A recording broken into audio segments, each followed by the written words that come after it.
What's up, y'all? Kyle here. You're watching Driving and Vibing, and today is the first video I'm making since I got to Quartzsite. Finally taking that big step on the journey to Quartzsite. So I haven't made an official full-length YouTube video since the journey began, but I put out a lot of reels and stuff like that on YouTube and on other social media channels. But here's the gist of it. I'm heading out to Quartzsite.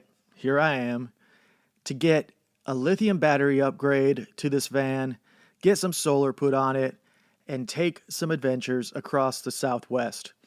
This is a big step for this van because it started as a 12-person passenger van, and now it's being converted into a kind of hybrid Sprinter van that has a living area, but also a storage area for content creation and music equipment and playing live venues as we do with Driving and Vibing.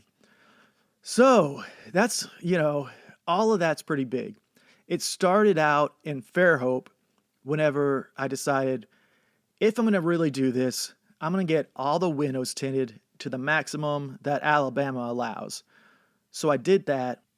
Then I got this Reflectix in the windows and just made it so there's a big amount of privacy and a little added insulation. Put a divider in between the front seats and the rear, and added a composting toilet. It's called a Boxio, and it's been working so well so far. Very happy with that. But that was all before I left.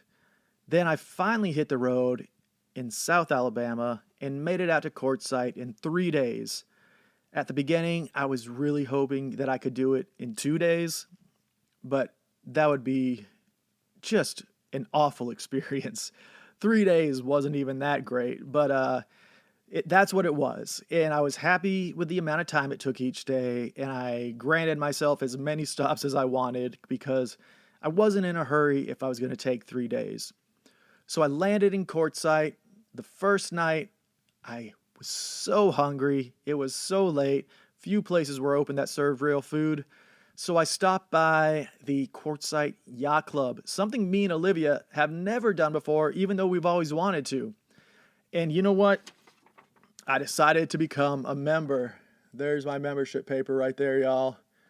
It seems a little ridiculous to become a member of a yacht club in Quartzsite, but here's the catch. Most yacht clubs in America practice what they call reciproary, I think, but reciprocal, reciproary, something like that. I'm probably pronouncing it wrong.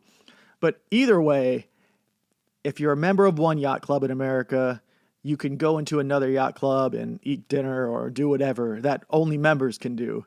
So being that I'm from South Alabama, right on the water, Mobile Bay and the Gulf of Mexico, I thought this will be a wonderful way to get to go to some of those yacht clubs that I've never gone to before.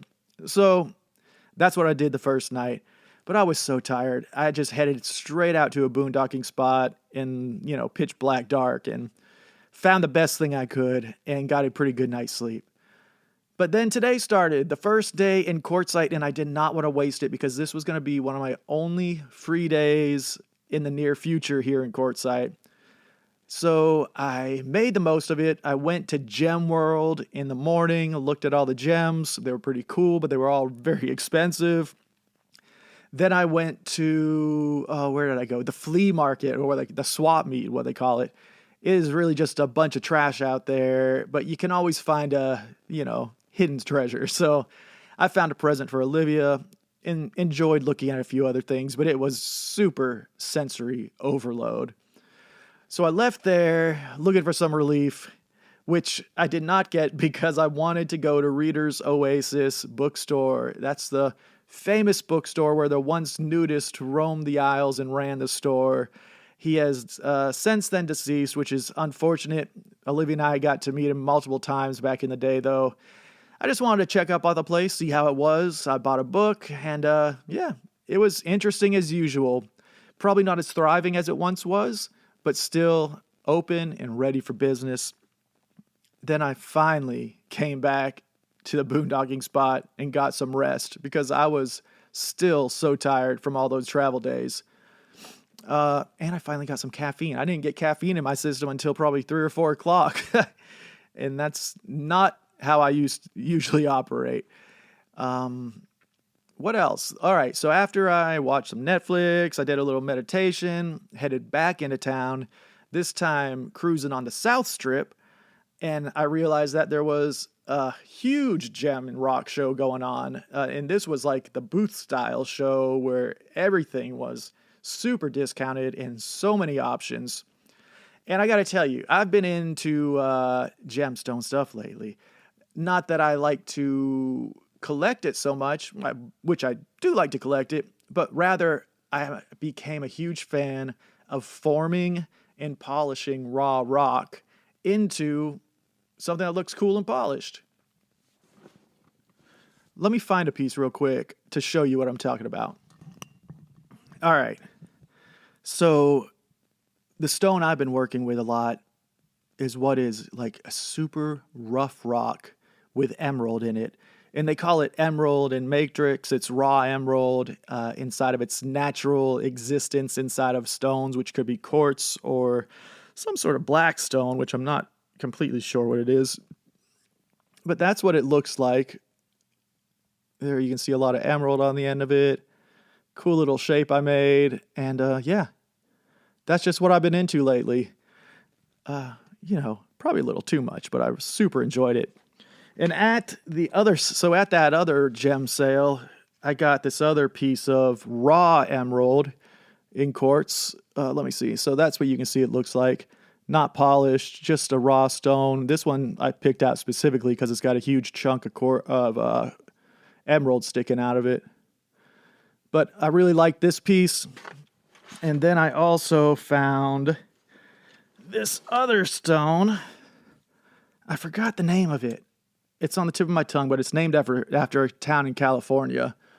You can see it here. It's a green tone. It's harder to see in this kind of dark light. But the cool thing about this stone, the first thing is it's super soft, so it'll be really easy to shape. But also, it's known for having gold veins throughout it because it's found in, gold country in the mountains of California. So I look forward to really breaking this piece up a little bit and shaping it and polishing it and seeing what it turns out to be. I got 2 pieces of these. This is actually the smaller of the pieces. And that's basically what I did today. I went back to grab a late lunch. What did I get? A BLT and calamari at the Yacht Club. Both were good. No problem with either of those. You might think calamari is disgusting to eat at the Arizona Quartzsite Yacht Club, but it's just freezer stuff. Oh, nice. Look at that. The lights went off. Now we're just lit up by the light of my phone. Hey, let's roll with it. So yeah, that leads me to coming back here tonight. And now you can see how peaceful it is in the dark of night. I got my computer light on and my phone light on. Both of these lights will eventually turn off, and I'll turn my iPad on, which will be streaming Squid Game Season 2. That is day 1 in Quartzsite. Dejavu all over again. Feels new, but it also feels just like home. The only thing that might have changed is a new gas station. But either way, this town seems to stand still. And you can come back. Our first trip here was 10 years ago. Most of the town looks the exact same. And that's a cool part of it. So that was day 1 in Quartzsite. Tomorrow I'll be removing the ceiling trim of this whole van to prepare for the solar battery install by Sin City Solar and the lithium batteries from our favorites, Battleborn. So yeah, that's what's up. Tomorrow's a big work day for me, and I need to get a good night's sleep tonight. Come along with me for the rest of this journey in Quartzsite and beyond, and let's see where it takes us. Have a good one.